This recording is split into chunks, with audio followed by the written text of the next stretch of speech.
ఒక్కసారి నా మాట వినండి. మీతో డిస్కషన్ కి మాకు అంత టైం లేదు. If you don't sign the contracts and license files by tomorrow మీరు ఆ సీఎం సీట్ లో ఉండరు. జాగ్రత్త. Let's go. నేను చెప్పేది అర్థం చేసుకోండి. ప్లీజ్.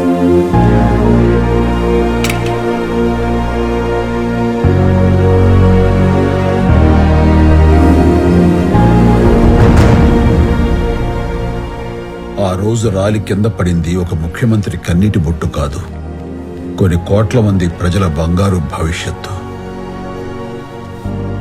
ఈ రాష్ట్రానికి సుపరిపాలన అందివ్వాలని ఆయన కలలు కన్నారు. దాని ఖరీదంతో తెలుసా? ఇప్పుడు నువ్వు వేలెత్తి చూపిస్తున్న నా జీవితం. ఏదైనా మంచి చేయాలంటే అధికారం కావాలి. ఆ అధికారం కావాలంటే డబ్బు కావాలి. జనం కోసం పీకేఆర్ కన్నా కళలు నిజం చేయడం కోసం నేను చీకట్లోకి వెళ్ళాను.